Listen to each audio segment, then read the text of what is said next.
Imagina crecer creyendo que tu padre era un héroe, solo para que un día lo llamen asesino y lo juzguen por sus crímenes. Esta fue la realidad para muchos hijos de líderes nacionalsocialistas. Eda Göring, hija del mariscal del Reich Hermann Göring, creció rodeada de lujo y poder. Sin embargo, tras la caída del Tercer Reich, su vida cambió drásticamente. A pesar de la condena a muerte de su padre, Eda mantuvo una visión afectuosa de su padre, considerándolo un héroe y una figura paterna amorosa. De manera similar, Gudrun Himmler, hija del Reichsführer de las SS, pasó su vida defendiendo el nombre de su padre. Tanto ella como su padre amaban profundamente a Alemania, y Gudrun, fervientemente dedicada a limpiar su legado, se negó a aceptar las atrocidades de las SS. Wolf Rudiger Hess, hijo de Rudolf Hess, vivió bajo la sombra del encarcelamiento perpetuo de su padre en Spandau. Wolf Rudiger dedicó gran parte de su vida a intentar probar la inocencia de su padre y a pedir su liberación, considerando a Rudolf Hess una víctima del sistema judicial de los aliados. Herederos del Reich. La impactante realidad de los hijos de los líderes nazis. Durante el apogeo del Tercer Reich, estos niños vivieron vidas de privilegio en los opulentos pasillos de poder, protegidos de los horrores que sus padres orquestaban. Jugaban en grandes fincas, asistían a escuelas exclusivas y disfrutaban de la adoración de una nación. Sin embargo, a medida que el Reich se desmoronaba, también lo hacía su mundo de ilusiones. En los vastos terrenos de Karinhall, la lujosa finca de Hermann Göring, la infancia de la joven Eda Göring se desarrolló como un cuento de hadas. Rodeada de vastas reservas naturales, disfrutó de lujos incomprensibles, incluidos una colección de animales raros y hasta un ferrocarril en miniatura personal. Tales extravagancias no eran inusuales entre los hijos de altos funcionarios nacionalsocialistas, que vivían vidas muy alejadas del ciudadano alemán promedio. La hija de Heinrich Himmler, Gudrun, acompañaba a su padre en visitas a campos de concentración, aunque sus experiencias eran cuidadosamente seleccionadas. En Dachau le mostraban áreas sanitizadas, como jardines y obras de arte de los prisioneros, lo que la llevó a anotar en su diario: «Vimos todo lo que pudimos, fue muy bonito». Gudrun Himmler, descrita como la imagen perfecta de la niña aria, patriótica y siempre vestida con ropa bávara, encarnaba el ideal que el régimen buscaba cultivar. Dentro de este mundo exclusivo, los hijos de los líderes nazis a menudo se encontraban en estrecha proximidad con el propio Adolf Hitler. El Führer no era solo una figura de autoridad distante, sino que a menudo jugaba un papel íntimo en sus vidas. El bautizo de Eda Göring, con Hitler como su padrino, ejemplificaba la interconexión de las relaciones personales y el poder político que caracterizaba a este círculo íntimo. El entorno en el que se criaron estos niños estaba meticulosamente controlado, diseñado para reforzar las ideologías nazis en cada momento. Celebraban hitos y fiestas en compañía de altos funcionarios, recibían regalos de Hitler y estaban constantemente expuestos a una propaganda cuidadosamente elaborada. A pesar de las atrocidades que se cometían más allá de sus jaulas doradas, muchos de estos niños mantenían relaciones amorosas con sus infames padres. Eda Göring, incluso años después, hablaba con cariño de su padre diciendo: «Lo amaba mucho, y era evidente cuánto me amaba él a mí». Esta desconexión entre la experiencia personal y la realidad histórica perseguiría a muchos de estos niños durante décadas. A medida que el Tercer Reich expandía su reinado de terror por Europa, los hijos de sus arquitectos permanecían encerrados en un mundo de privilegio y narrativas falsas. Sus vidas diarias continuaban en un marcado contraste con el sufrimiento infligido por sus padres, creando una disonancia cognitiva que resultaría difícil de reconciliar en los años posteriores a la derrota de Alemania. Gudrun Himmler, lealtad inquebrantable al Reichsführer. Nacida el 8 de agosto de 1929, Gudrun fue la única hija del Reichsführer de las SS. Desde una edad temprana, disfrutó de una posición privilegiada dentro de la jerarquía nazi, a menudo acompañando a su padre a funciones oficiales y manteniendo un estrecho contacto a través de llamadas telefónicas diarias y cartas semanales. El vínculo entre padre e hija era excepcionalmente fuerte.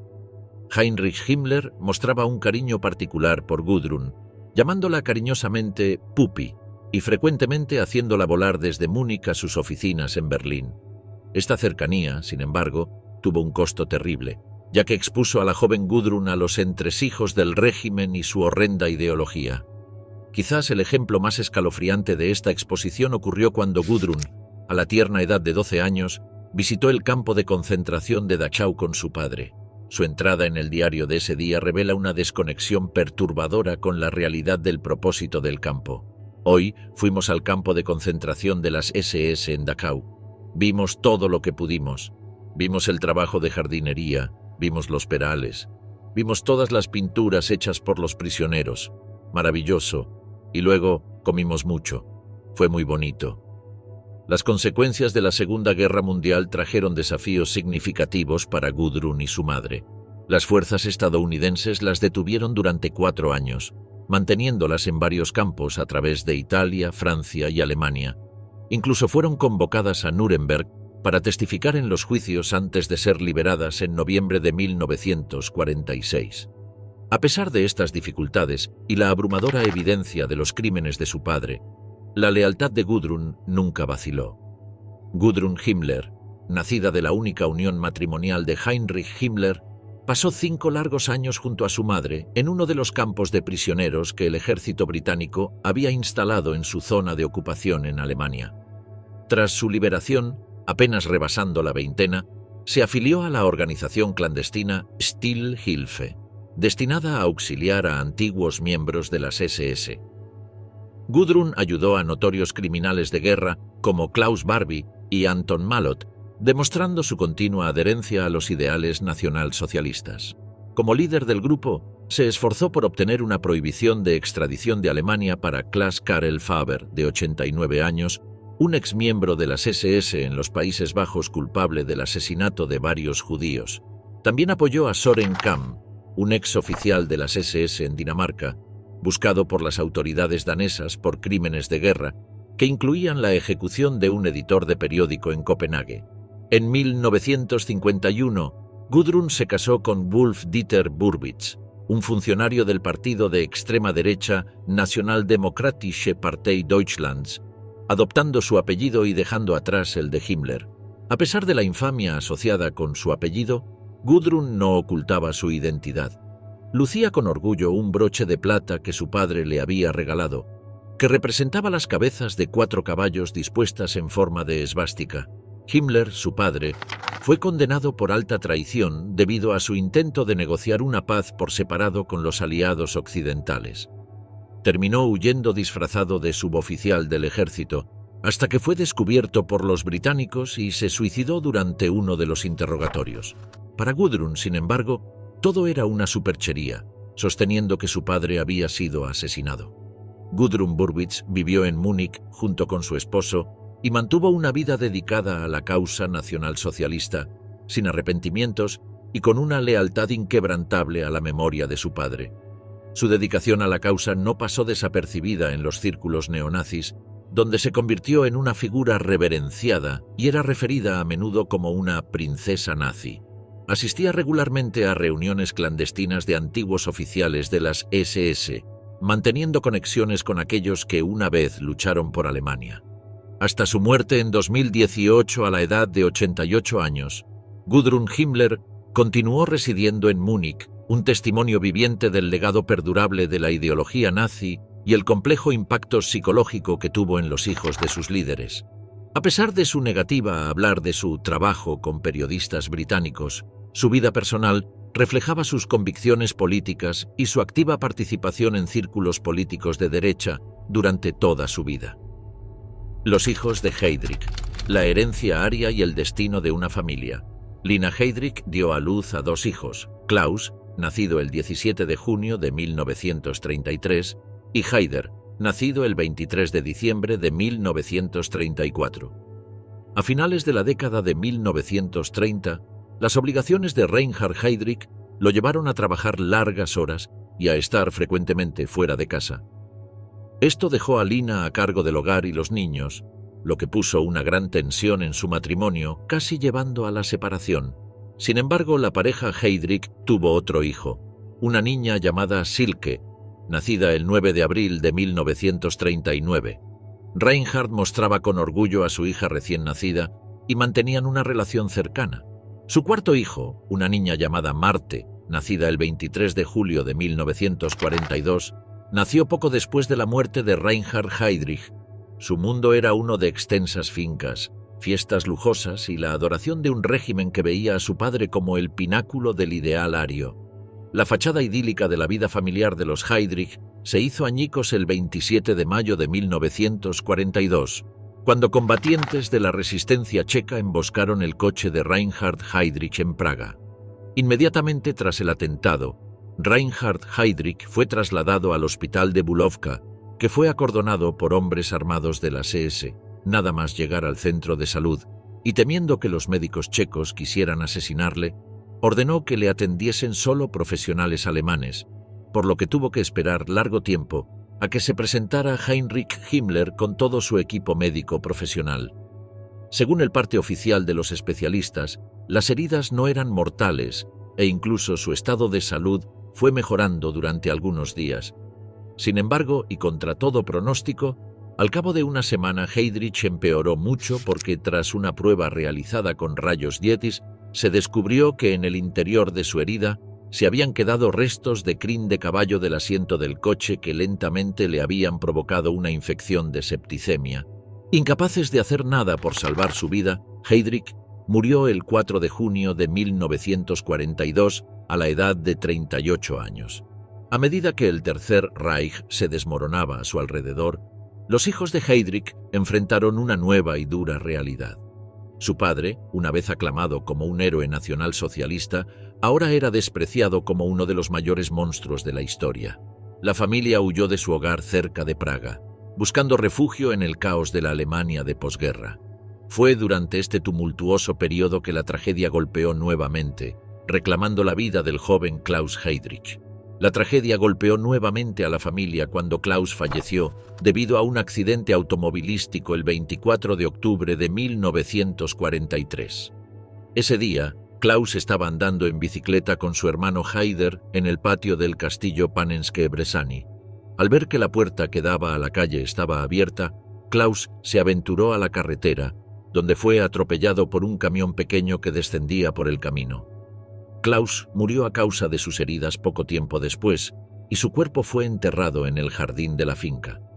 A medida que salía a la luz la magnitud de las atrocidades nazis, los hijos supervivientes de Heydrich se retiraron aún más de la vista pública. Haider, Silke y Marte, junto con su madre Lina, buscaron el anonimato tras la derrota de Alemania. Se establecieron en la isla de Fehmarn, lejos de los centros de poder donde su nombre, una vez, inspiró miedo y respeto. En las décadas que siguieron, los hijos de Heydrich eligieron una vida de deliberada oscuridad. Haider Heydrich, ahora un ingeniero retirado, se negó firmemente a discutir el papel de su padre en el régimen nazi. Durante una rara visita a su hogar de la infancia en Panenske Brezhany, expresó una mezcla compleja de nostalgia y comprensión, reconociendo el peso de la historia de su familia mientras mantenía una respetuosa distancia de ella. Marte Heydrich, nacida poco después de la muerte de su padre, forjó una vida tranquila en Fehmarn, dirigiendo una tienda de moda lejos del mundo de la política y el ajuste de cuentas histórico. Silke Heydrich, una vez exhibida con orgullo por su padre como la imagen de la perfección aria, se desvaneció en el trasfondo, su vida después de la guerra envuelta en misterio. Eda Göring, la princesa del Reichsmarschall. En la extensa finca de Karinhall, nombrada en honor a la primera esposa de Hermann Göring, la joven Eda vivió una vida muy alejada de las realidades de la Europa devastada por la guerra. Conocida cariñosamente como Klein Prinzessin, fue colmada de atención y regalos dignos de la realeza. El bautizo de esta heredera nazi no fue un evento ordinario. El mismísimo Führer se presentó como su padrino. La infancia de Eda se desarrolló en un entorno de obras de arte robadas y riquezas mal habidas. Su padre, infame por su papel en el saqueo sistemático de territorios ocupados, le regalaba a su hija tesoros que harían llorar a los curadores de museos. Entre estos artefactos robados estaba la Madonna y el Niño de Lucas Cranach el Viejo, una obra maestra invaluable que se convirtió en un juguete para una niña ajena a su verdadero valor y oscuro origen. A medida que las bombas aliadas llovían sobre las ciudades alemanas y la marea de la guerra se volvía contra el régimen nazi, Eda y su madre buscaron refugio en la relativa seguridad de Obersalzberg, cerca de Berchtesgaden. Este retiro montañoso, una vez símbolo del poder nazi, se convirtió en una jaula dorada a medida que el Reich se desmoronaba a su alrededor. Tras la derrota de Alemania, Eda y su madre se encontraron internadas por las fuerzas estadounidenses en el Hotel Palace en Luxemburgo, un gran contraste con los lujosos alrededores que una vez llamaron hogar. Los juicios de Nuremberg arrojaron una larga sombra sobre la adolescencia de Eda. Mientras su padre enfrentaba el juicio por su papel en las atrocidades del régimen nazi, ella realizaba frecuentes visitas a su celda de prisión. Estos momentos, grabados indeleblemente en su memoria, moldearon su percepción de su padre durante décadas. Incluso cuando el mundo condenaba a Hermann Göring como criminal de guerra, Eda se aferraba a la imagen de un padre amoroso y atento. La caída en desgracia fue empinada e implacable. Tras el suicidio de su padre en vísperas de su ejecución programada, Eda y su madre fueron empujadas a una vida de dificultades inimaginables en su existencia anterior. Se encontraron viviendo en una cabaña sin comodidades básicas como electricidad y agua corriente. Este periodo de austeridad eventualmente dio paso a una vida más estable en Múnich, donde Eda cursó estudios en Derecho, quizás buscando entender el marco legal que había condenado a su padre. A lo largo de su vida adulta, Eda Göring mantuvo una relación compleja con el legado de su padre. En conversaciones privadas, defendió firmemente a Hermann Göring, negándose a reconocer la naturaleza monstruosa de sus acciones. En una entrevista de 1991, reveló la profundidad de su conexión emocional, afirmando: «Lo amaba mucho, y era evidente cuánto me amaba él a mí. Mis únicos recuerdos de él son tan amorosos. No puedo verlo de otra manera». En 2015, a la edad de 76 años, Eda solicitó al Parlamento Estatal de Baviera la devolución de la propiedad confiscada del patrimonio de su padre después de la guerra. Esta audaz solicitud fue rechazada de manera rápida y unánime, una clara indicación de que Alemania no tenía intención de atender ninguna reclamación relacionada con líderes nacionalsocialistas. Falleció en 2018 a la edad de 80 años, supuestamente enterrada en una tumba sin marcar, un epílogo final y silencioso para una vida que comenzó entre el estruendo del poder nazi y terminó en los tonos bajos de la infamia histórica. Wolf Rüdiger Hess, guardián del honor del padre. Entre estos defensores inquebrantables se encontraba Wolf Rüdiger Hess, hijo del exdiputado de Hitler, Rudolf Hess. Su lealtad inquebrantable a la memoria de su padre daría forma a su vida, llevándolo por un camino de controversia y dedicación inquebrantable. Nacido en 1937, Wolf Rüdiger Hess era solo un niño cuando su padre tomó la decisión fatídica de volar solo a Escocia en 1941, supuestamente para negociar la paz con Gran Bretaña. Esta misión desafortunada resultó en el arresto inmediato de Rudolf Hess y su posterior encarcelamiento, proyectando una larga sombra sobre la infancia del joven Wolf. El régimen nazi, rápido para distanciarse de las acciones de Hess, lo denunció como mentalmente inestable, complicando aún más la comprensión de Wolf sobre el papel de su padre en la historia. En el tumultuoso período posterior a la Segunda Guerra Mundial, Wolf y su madre se encontraron a la deriva en un mundo cambiado. La caída en desgracia de la familia fue rápida y sin piedad. El 3 de junio de 1947, Ilse Hess fue arrestada e internada, dejando al joven Wolf al cuidado de su tía. A medida que Wolf Rüdiger Hess alcanzaba la mayoría de edad, eligió una carrera que parecía muy alejada de las turbulencias políticas de su infancia. En 1961 se convirtió en arquitecto, estableciéndose en una profesión centrada en la creación en lugar de la destrucción que había traído el régimen de su padre. La cruzada de Wolf para limpiar el nombre de su padre tomó muchas formas a lo largo de los años. Escribió 3 libros dedicados a presentar su versión de la historia de Rudolf Hess. Mi padre Rudolf Hess. ¿Quién asesinó a mi padre, Rudolf Hess? Y Rudolf Hess. No me arrepiento de nada.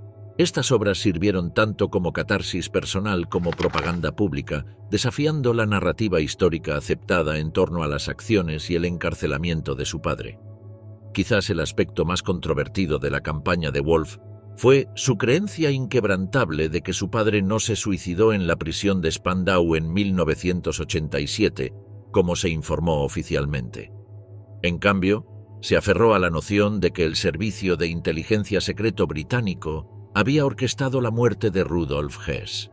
En la década de 1950, la dedicación de Wolf a la causa de su padre tomó una forma más organizada con el establecimiento del Comité para liberar a Rudolf Hess. Esta iniciativa atrajo el apoyo de cientos de miles de individuos, incluidos algunas figuras prominentes en la política alemana. Los esfuerzos del Comité para asegurar la liberación de Rudolf Hess de la prisión de Spandau resultaron infructuosos, pero sirvieron para mantener a la figura controvertida en la conciencia pública. A medida que pasaban los años, el compromiso de Wolf Rüdiger Hess con la memoria de su padre no mostró signos de disminuir. Se convirtió en una figura fija en las reuniones neonazis, organizando la marcha anual de conmemoración de Rudolf Hess. Estos eventos reunían a aquellos que compartían la visión revisionista de Wolf sobre la historia, proporcionando una plataforma para la perpetuación de ideologías nazis mucho después de la caída del Tercer Reich. La cruzada de por vida de Wolf Rüdiger Hess llegó a su fin el 24 de octubre de 2001, cuando sucumbió a un derrame cerebral a los 63 años. Su fallecimiento marcó el fin de una era, cerrando el capítulo de uno de los defensores más vocales y persistentes de un alto funcionario nazi. Hasta el final, Wolf permaneció comprometido con la memoria de su padre. Monika Hertwig, enfrentando la oscura verdad. Mientras algunos hijos de líderes nazis permanecieron en la negación, otros emprendieron un viaje angustioso para confrontar la verdad sobre las acciones de sus padres. Tal fue el caso de Monika Hertwig, hija de Amon Goeth, el notorio oficial de las SS que supervisó el campo de concentración de Plaszow en Polonia. El camino de Hertwig hacia la comprensión de los crímenes de su padre estuvo pavimentado con shock, incredulidad y, finalmente, una determinación para enfrentar los aspectos más oscuros de la historia de su familia. Nacida en 1945, Monika tenía solo un año cuando su padre fue ejecutado por sus crímenes de guerra. Durante su infancia, estuvo protegida de la horrenda realidad de las acciones de su padre.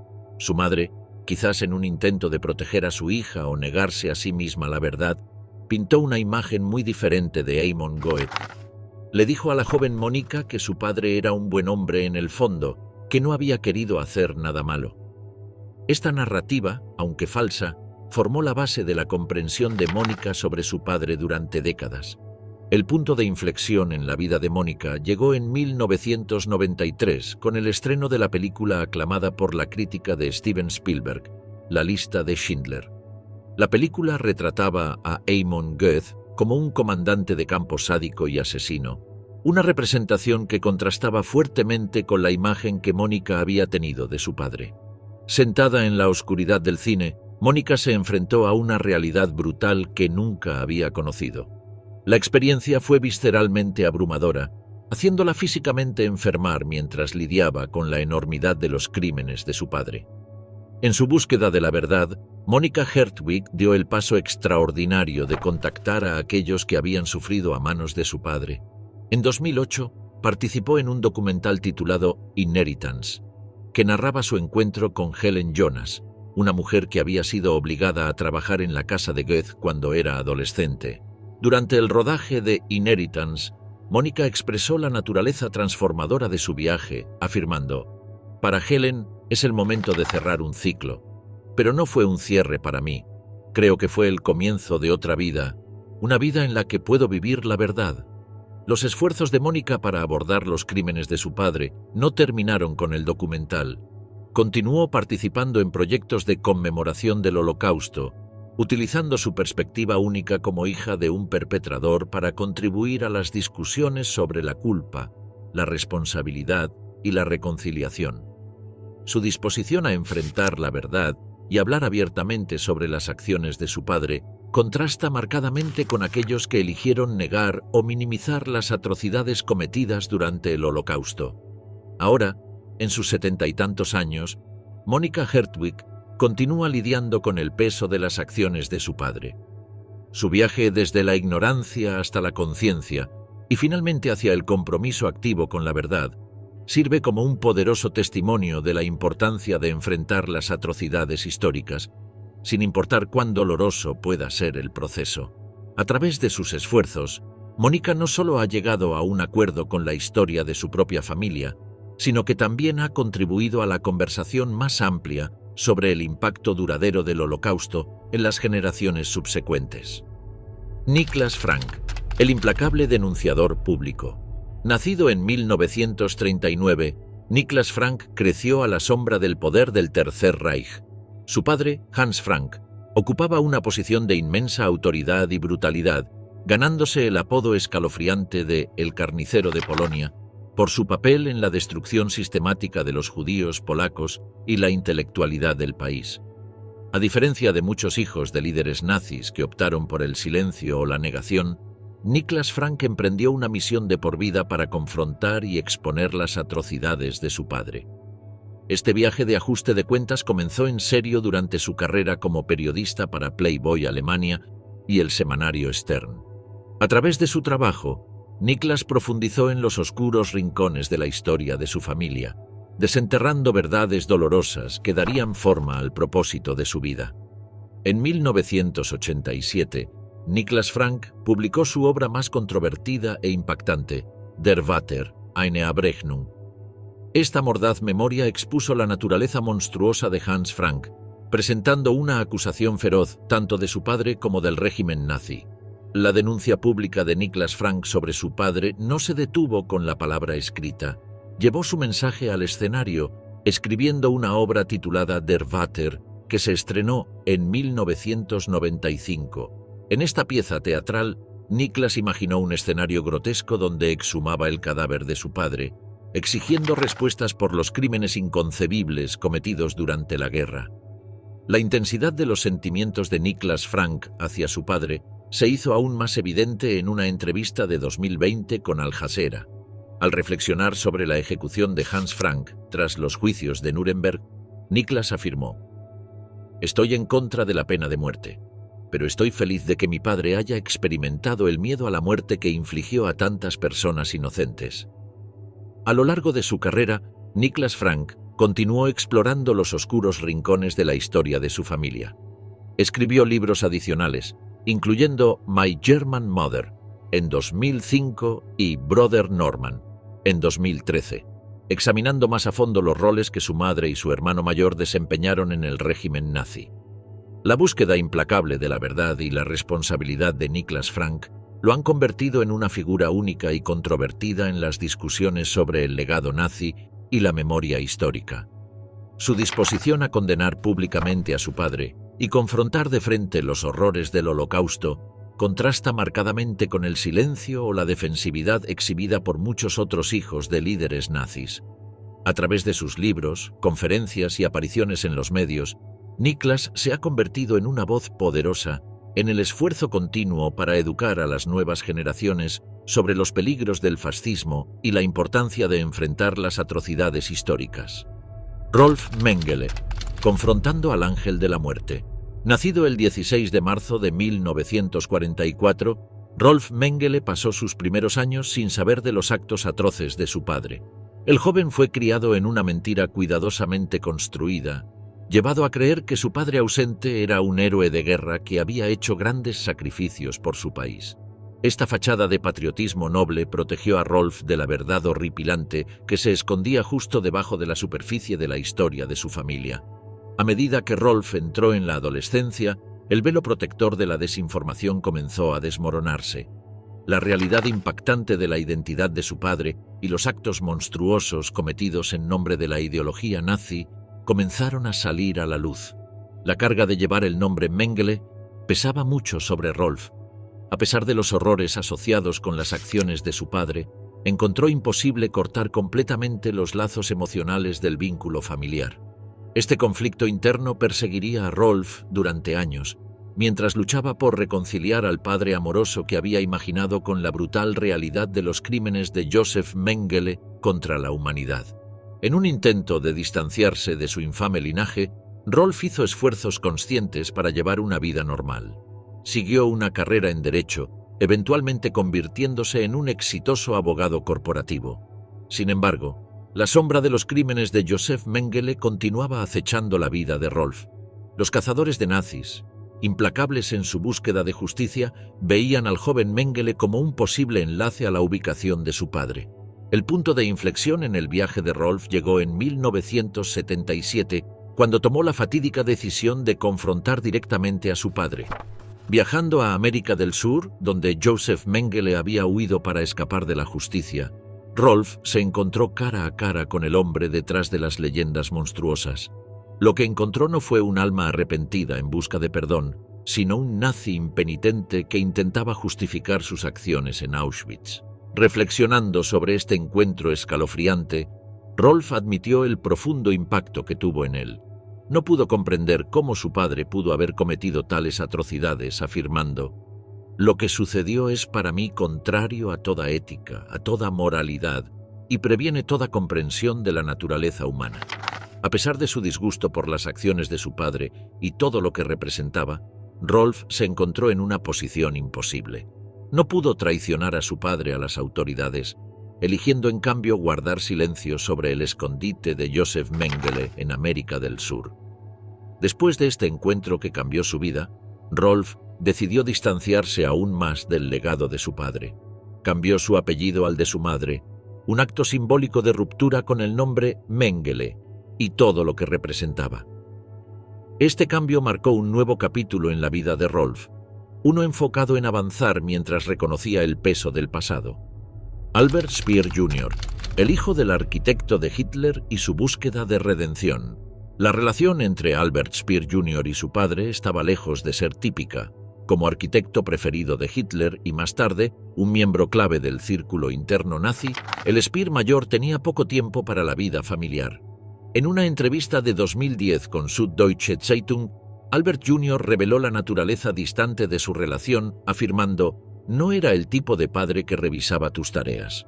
Este desapego emocional serviría más tarde como base para los esfuerzos de Albert Jr. de separarse del notorio legado de su padre. A medida que el Tercer Reich se desmoronaba y su padre enfrentaba juicio en Nuremberg, el joven Albert se encontraba en un mundo donde su apellido era sinónimo de atrocidades nazis. En lugar de sucumbir al peso de este legado, tomó la decisión consciente de trazar su propio camino. Como su padre, Albert Jr. siguió una carrera en arquitectura, pero fue enfático en que esta elección era suya. «He intentado toda mi vida separarme de mi padre, distanciarme», explicaría más tarde, enfatizando su deseo de una identidad independiente. A lo largo de su carrera, Albert Speer Jr. evitó deliberadamente las discusiones públicas sobre el papel de su padre en el régimen nazi. En cambio, se centró en establecerse como un respetado arquitecto y urbanista por derecho propio. Sus logros profesionales fueron significativos, incluyendo el diseño de la Ciudad Internacional del Automóvil de Shanghái y la dirección del diseño para los Juegos Olímpicos de Pekín. En 1977, Albert Speer Jr. logró un hito significativo en su carrera cuando se convirtió en profesor de urbanismo en la Universidad de Kaiserslautern, en Renania-Palatinado. Cuando Albert Speer Jr. falleció el 15 de septiembre de 2017, a la edad de 83 años, dejó un legado marcadamente diferente al de su padre, uno construido sobre logros personales y una separación deliberada de las sombras del Tercer Reich. Martin Bormann Jr., de hijo de nazi a sacerdote. Mientras algunos hijos de líderes nazis se aferraban a la negación o enfrentaban verdades dolorosas, un hombre emprendió un viaje notable de transformación. Martin Bormann Jr., hijo del poderoso secretario privado de Hitler, recorrería un camino desde el corazón del Tercer Reich hasta la santidad del sacerdocio católico. Nacido el 14 de abril de 1930. Martin Bormann Jr. entró en un mundo de privilegios y poder. Como el hijo mayor de Martin Bormann, uno de los lugartenientes más confiables de Hitler, El joven Martin fue bautizado con el propio Führer como su padrino. En el ámbito cerrado del liderazgo nazi, los hijos de los Bormann vivían una vida muy alejada de las brutales realidades que su padre ayudó a orquestar en toda Europa. A diferencia de algunos de sus contemporáneos que optaron por la negación o la defensiva, Martin emprendió un viaje espiritual que lo llevaría a la Iglesia Católica. En un acto profundo de renuncia, dedicó su vida al servicio de Dios, buscando redención por los pecados de su padre. El 26 de julio de 1958, Martin Bormann Jr. fue ordenado sacerdote católico. Esta transformación de hijo de nazi a hombre de la Iglesia representó un rechazo contundente a la ideología de su padre y un compromiso con una vida de servicio. De 1961 a 1964, trabajó como misionero en el Congo, ministrando a los necesitados y difundiendo un mensaje de amor y compasión que contradecía directamente las doctrinas odiosas de su juventud. Sin embargo, incluso mientras buscaba expiar los pecados de su padre, Martin Bormann Jr. se encontraba atrapado en una compleja red de emociones. En una declaración conmovedora hecha en 2000, reveló la lucha interna que continuaba atormentándolo. «Lo amo como a mi padre, y espero que pueda encontrarme con él como un hombre redimido y salvado. Pero no puedo absolverlo de ninguna de las culpas que trajo sobre sí mismo en su vida política al seguir a Adolf Hitler. No puedo hacer eso». A lo largo de su vida, Martin Bormann Jr. se dedicó a esfuerzos de reconciliación y expiación. Participó en proyectos de conmemoración del Holocausto, utilizando su perspectiva única como hijo de un alto funcionario nazi para contribuir a discusiones sobre la culpa, la responsabilidad y la posibilidad de redención. Sin embargo, el viaje de Martin Bormann Jr. hacia la redención no estuvo exento de controversias. En 2011, surgieron acusaciones impactantes sobre su estancia en un internado de un monasterio en Salzburgo a principios de la década de 1960. Un exalumno afirmó que Bormann había abusado sexualmente de él cuando solo tenía 12 años. Otras acusaciones de violencia física severa contra otros estudiantes arrojaron una sombra sobre los intentos de expiación de Bormann. En el momento en que las acusaciones salieron a la luz, Bormann estaba luchando contra la demencia, lo que lo hacía poco dispuesto o incapaz de abordar los reclamos en su contra. La comisión independiente Klasnik otorgó una compensación al acusador, pero las acusaciones nunca llevaron a una acción legal. La historia de Martin Bormann Jr. sirve como un recordatorio contundente de las repercusiones duraderas del régimen nazi, no solo en sus víctimas, sino también en las familias de sus perpetradores.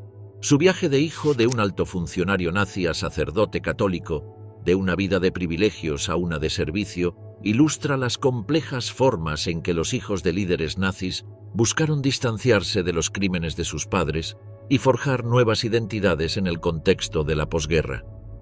La próxima generación, los nietos de los líderes nazis y su legado. Las experiencias de los nietos de nazis variaron ampliamente, reflejando las diversas formas en que sus familias eligieron confrontar o ocultar su oscura historia. Algunos, como Katrin Himmler, nieta del hermano de Heinrich Himmler, eligieron enfrentar de frente el pasado de su familia. Emprendió un viaje de investigación y autodescubrimiento, culminando en la publicación de The Himmler Brothers, A German Family History.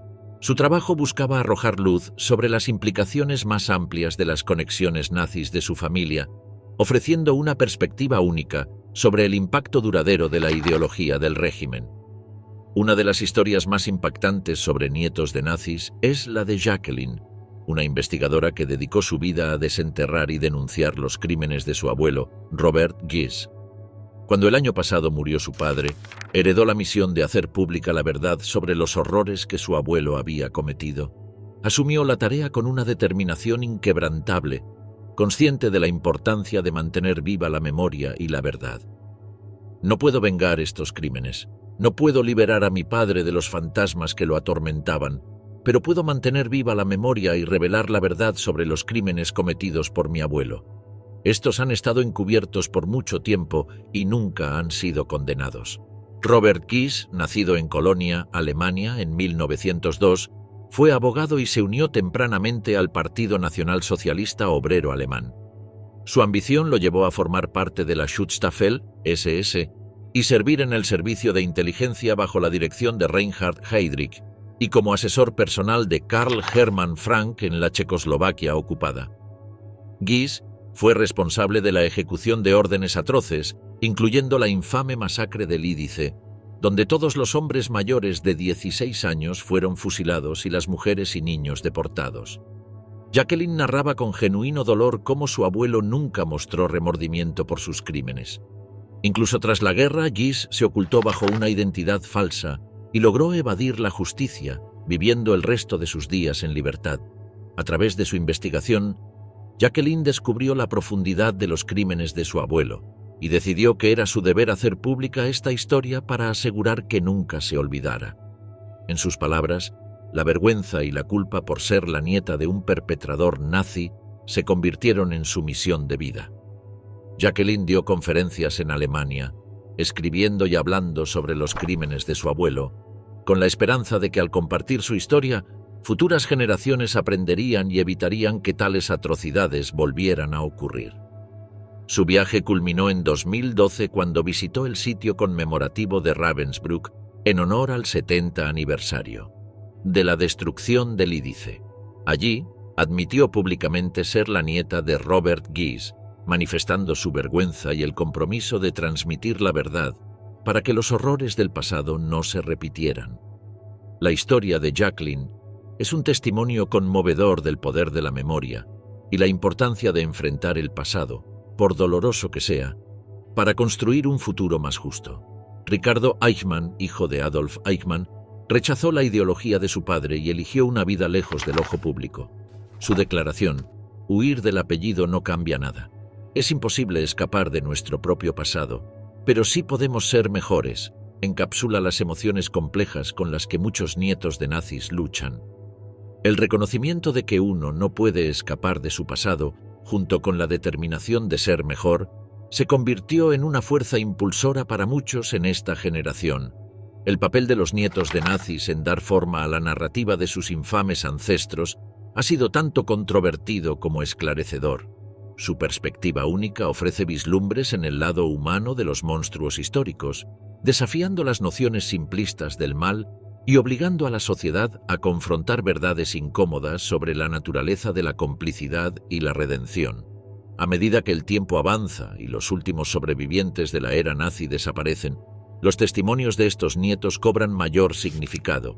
Sirven como un puente entre el pasado y el presente, ofreciendo una comprensión matizada de uno de los capítulos más oscuros de la historia.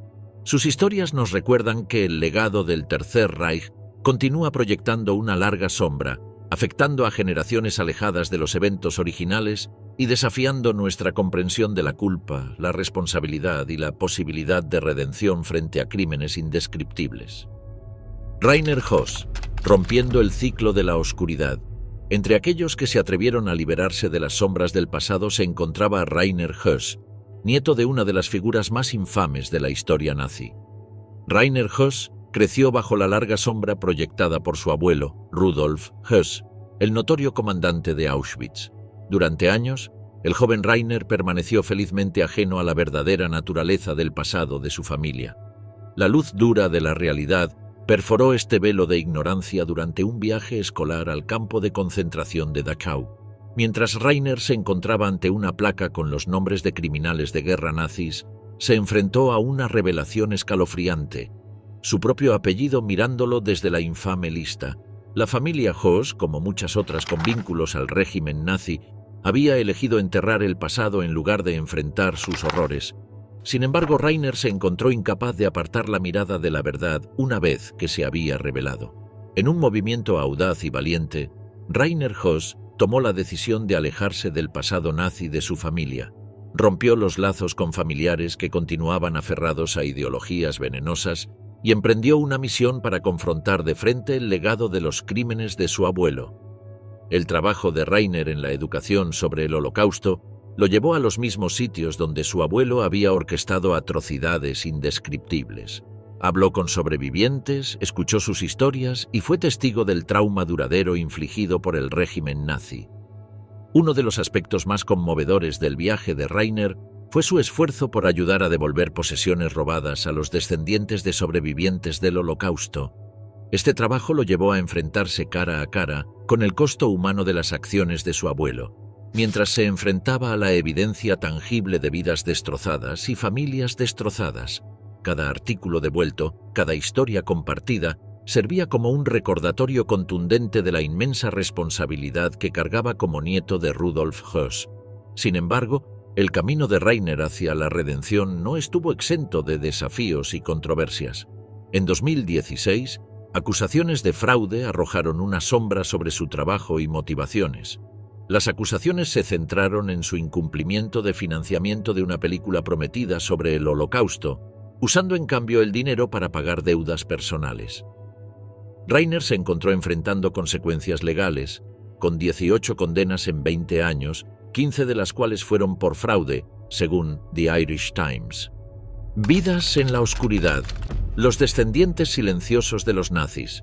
Mientras algunos hijos de líderes nazis eligieron enfrentar de frente el legado oscuro de sus familias, otros tomaron la difícil decisión de desaparecer en las sombras del anonimato. Estos niños silenciosos, cargados con el peso de sus infames apellidos, buscaron refugio en nuevas identidades y secretos cuidadosamente guardados. En los años posteriores a la Segunda Guerra Mundial, a medida que salía a la luz la magnitud de las atrocidades nazis, muchos descendientes de altos funcionarios se encontraron atrapados entre la lealtad a sus padres y el horror ante sus crímenes.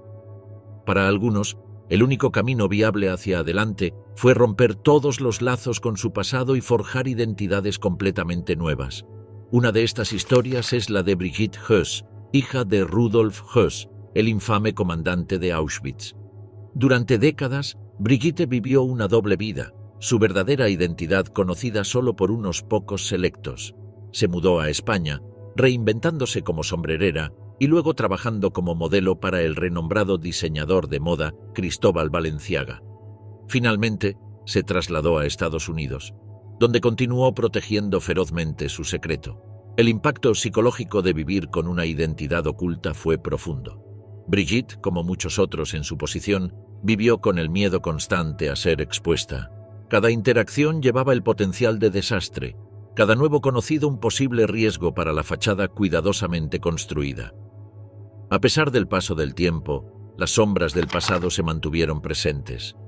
Brigitte Höss mantuvo su silencio durante décadas, incluso ocultando su verdadera identidad de sus propios hijos y nietos. Solo en el crepúsculo de su vida, enfrentando un diagnóstico terminal a los 80 años, finalmente rompió su silencio en una única entrevista. En su rara entrevista, Brigitte pintó una imagen de Auschwitz como un paraíso, revelando una desconexión perturbadora de la realidad de los horrores del campo de la muerte. Habló de su padre como un hombre sensible y amoroso, completamente separado de su papel como arquitecto de asesinatos en masa. Esta disonancia cognitiva, esta incapacidad para reconocer plenamente la verdadera naturaleza de los crímenes de su padre, quizás explique por qué eligió una vida de secreto en lugar de una confrontación abierta con el pasado. El impacto psicológico de vivir con una identidad oculta se extendió mucho más allá del individuo. Cónyuges e hijos, a menudo inconscientes de la verdadera historia de su familia, se encontraron participantes involuntarios en este gran engaño. Cuando la verdad finalmente salió a la luz, como a veces ocurría, la revelación podía destrozar familias y destruir relaciones construidas sobre una base de mentiras. Harald Quandt, una vida de prosperidad y legado. Nacido en 1921 de Magda Goebbels y su primer esposo, Günther Quandt, Harald se encontraba en una posición única dentro de la jerarquía nazi. Como hijastro de uno de los lugartenientes más confiables de Hitler, fue testigo del ascenso y la caída del Tercer Reich desde un punto de vista que pocos podían imaginar. Sin embargo, el destino tenía un plan diferente para Harald, uno que lo vería sobrevivir a la guerra y prosperar en su secuela. En los últimos días del régimen nazi, mientras Berlín se desmoronaba bajo el bombardeo aliado, la madre de Harald tomó una decisión que atormentaría para siempre los anales de la historia. Magda Goebbels, en un escalofriante acto de fanatismo, envenenó a sus 6 hijos pequeños junto con Joseph Goebbels antes de quitarse la vida. Harald, sirviendo en la Luftwaffe en ese momento, se salvó de este destino sombrío. Emergería como el único sobreviviente de la familia Goebbels, un giro del destino que lo diferenciaba de sus medio hermanos. A medida que se asentaba el polvo sobre las ruinas de la Alemania nazi, Harald Quandt se encontraba como prisionero de guerra, retenido por las fuerzas aliadas hasta 1947. Tras su liberación, Harald no perdió tiempo en distanciarse del régimen nazi. Se reconectó con el imperio industrial de su padre biológico, entrando en un mundo de negocios y finanzas que ofrecía un marcado contraste con el fervor ideológico de su juventud.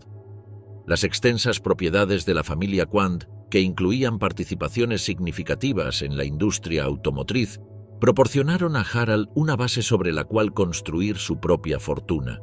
En los años siguientes, Harald Quandt mostró una habilidad empresarial que habría sido la envidia de muchos de sus contemporáneos. Junto a su medio hermano Herbert, heredó una parte sustancial del imperio industrial de su padre. Esta herencia incluía una participación significativa en lo que se convertiría en una de las marcas más icónicas de Alemania, BMW. Bajo la dirección de Harald y Herbert, BMW se transformó de un fabricante en apuros a una potencia automotriz global. El éxito empresarial de Harald se extendió mucho más allá del sector automotriz. Diversificó sus participaciones, invirtiendo en empresas químicas, firmas de ingeniería y una amplia gama de empresas industriales. Su capacidad para navegar el complejo panorama de la industria alemana de posguerra lo impulsó a los niveles superiores de la élite económica del país. Sin embargo, a pesar de su éxito financiero, Harald Quandt seguía siendo una figura envuelta en misterio. Rara vez hablaba de su padrastro o de sus experiencias durante el Tercer Reich, prefiriendo centrarse en sus esfuerzos empresariales y filantrópicos. Este silencio sobre el infame pasado de su familia ha llevado a mucha especulación sobre los verdaderos sentimientos de Harald hacia el régimen nazi y el papel de su padrastro en sus atrocidades. Algunos han interpretado su reticencia como un reconocimiento tácito de los horrores perpetrados por los Goebbels y el liderazgo nazi. Otros lo han visto como un movimiento calculado para proteger sus intereses comerciales y su estatus social en la Alemania de posguerra. La vida de Harald llegó a un final abrupto en 1967, cuando murió en un accidente de avión en Italia. En el momento de su muerte, había acumulado una fortuna que lo colocaba entre las personas más ricas de Alemania. Manfred Rommel, de hijo de mariscal de campo a alcalde. Mientras algunos hijos de líderes nazis luchaban por escapar del infame legado de sus padres, otros encontraron caminos inesperados hacia la redención y el servicio público. Entre estos se encontraba Manfred Rommel, hijo del legendario mariscal de campo Erwin Rommel, conocido como el Zorro del Desierto.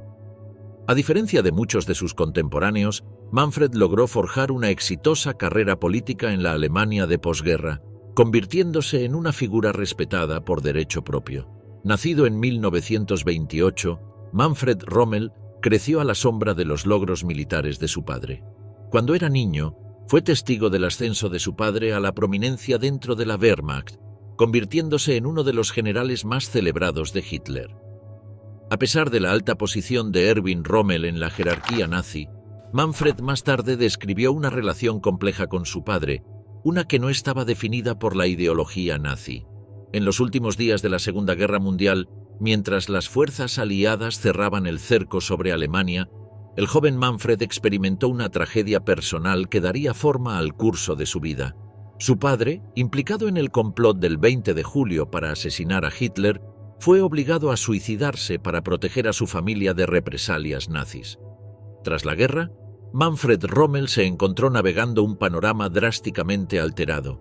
El nombre Rommel, una vez sinónimo de proeza militar, ahora llevaba el peso de la asociación con el régimen nazi derrotado. Sin embargo, a diferencia de muchos hijos de altos funcionarios nazis que se retiraron a la oscuridad o la negación, Manfred eligió un camino diferente. Impulsado por el deseo de contribuir a la reconstrucción y redención de la Alemania de posguerra, Manfred Rommel entró en el mundo de la política. Su viaje de ser hijo de un general nazi a una figura política respetada estuvo marcado por un compromiso con los valores democráticos y la reconciliación internacional. En 1974, Manfred logró un hito significativo cuando fue elegido alcalde de Stuttgart, una posición que ocuparía durante más de 2 décadas. Como alcalde, Manfred Rommel se destacó por sus políticas liberales y esfuerzos para promover la comprensión entre diferentes comunidades. Se hizo conocido por su trabajo en la integración de inmigrantes en la sociedad alemana y su apoyo inquebrantable a la comunidad judía. Estas acciones contrastaban fuertemente con las ideologías que su padre había luchado por defender, marcando un cambio profundo en el legado de los Rommel. El compromiso de Manfred con la reconciliación internacional se extendió más allá de las fronteras de Stuttgart. Trabajó incansablemente para reparar las relaciones entre Alemania y sus antiguos adversarios de guerra, convirtiéndose en un defensor vocal de la tolerancia y los derechos humanos. Sus esfuerzos no pasaron desapercibidos, ganándole amplio reconocimiento y numerosos premios por su dedicación al servicio público y la comprensión internacional. En una reflexión conmovedora de su trabajo de vida, Manfred Rommel fue citado diciendo: «Debemos aprender a vivir juntos como hermanos o perecer juntos como tontos». El viaje de Manfred Rommel de hijo de un mariscal de campo nazi a alcalde respetado y defensor de la paz sirve como un poderoso ejemplo de transformación personal y redención. Su historia ilustra el complejo legado de la era nazi y los diversos caminos tomados por los hijos de sus líderes. A través de sus acciones y palabras, Manfred Rommel no solo se distanció del controvertido pasado de su padre, sino que también contribuyó significativamente a la curación de la Alemania de posguerra y la reconciliación internacional. La tragedia de los Goebbels, historia de un linaje caído. Mientras algunos niños nazis sobrevivieron para lidiar con el legado de su familia, otros encontraron un destino mucho más siniestro. En los últimos días del Tercer Reich, mientras Berlín se desmoronaba bajo el bombardeo soviético, una tragedia escalofriante se desarrolló en los oscuros pasillos del búnker subterráneo de Hitler. Los 6 jóvenes hijos de Joseph Goebbels, el ministro de propaganda de Hitler, se convirtieron en víctimas involuntarias de la devoción fanática de sus padres a la causa nazi. La familia Goebbels había llevado vidas de privilegio sin igual durante el apogeo del poder nazi. Los hijos de Joseph y Magda Goebbels, Helga, Hildegard, Helmut, Holdin, Hedwig y Heidrun, tenían entre 4 y 12 años. Solo conocían el lujo y la adoración, protegidos de los horrores que su padre ayudó a orquestar en toda Europa. Pero cuando el Reich se derrumbó a su alrededor, sus padres tomaron una decisión que incluso conmocionó a sus compatriotas más endurecidos. En abril de 1945, mientras las fuerzas soviéticas se acercaban a Berlín, la familia Goebbels se refugió en el Führerbunker bajo el jardín de la Cancillería del Reich. Los niños, acostumbrados a amplias fincas y aire fresco, se encontraron confinados en el claustrofóbico complejo subterráneo. Pasaron sus últimos días en esta tumba de concreto, escuchando el distante estruendo de la artillería mientras avanzaba el Ejército Rojo. Varias personas, incluido el arquitecto de Hitler, Albert Speer, ofrecieron evacuar a los niños Goebbels a un lugar seguro, pero Magda Goebbels, en una escalofriante muestra de fervor ideológico, rechazó todas estas ofertas. Ella y Joseph habían resuelto morir junto a su Führer, y en sus mentes distorsionadas, sus hijos no podían vivir en un mundo sin el nacionalsocialismo. El 1 de mayo de 1945, con las tropas soviéticas a pocas cuadras, Joseph y Magda Goebbels pusieron en marcha su horrífico plan. Rochus Misch, el operador telefónico del búnker, recordó su última mirada a los niños Goebbels. Los niños estaban sentados alrededor de una mesa en sus camisones y Frau Goebbels les estaba peinando el cabello. Esta escena doméstica aparentemente tierna ocultaba el acto indescriptible que estaba a punto de desarrollarse. El doctor Helmut Kunz, un dentista de las SS, fue llamado al búnker. Según su testimonio posterior, Magda Goebbels se acercó a él para que ayudara a matar a sus hijos. Aunque inicialmente se negó, Kunz finalmente accedió a sedar a los niños con inyecciones de morfina. Una vez que los hermanos pequeños estaban inconscientes, Magda Goebbels y el doctor Ludwig Stumpfegger, el médico personal de Hitler, aplastaron cápsulas de cianuro en sus bocas. En un último acto de depravación maternal, Magda Goebbels arregló los cuerpos de sus hijos muertos en sus camas peinándoles cuidadosamente el cabello y adornando a las niñas con lazos. Dejó una carta a su hijo mayor de un matrimonio anterior, Harald Quandt, intentando justificar sus acciones. El mundo que viene después del Führer y el nacionalsocialismo ya no vale la pena vivir en él y por lo tanto he traído a los niños conmigo. El 3 de mayo de 1945, las tropas soviéticas descubrieron los cuerpos sin vida de los 6 hijos de Goebbels en el búnker, aún vestidos con sus pijamas. La escena fue tan perturbadora que incluso los soldados más endurecidos se horrorizaron al verla. Una autopsia posterior confirmó que los 6 niños habían muerto por envenenamiento con cianuro. Joseph y Magda Goebbels se suicidaron poco después de asesinar a sus hijos, dejando un legado de crueldad indescriptible. La tragedia de los Goebbels es un recordatorio del abismo de la depravación humana y las consecuencias devastadoras del fanatismo desenfrenado.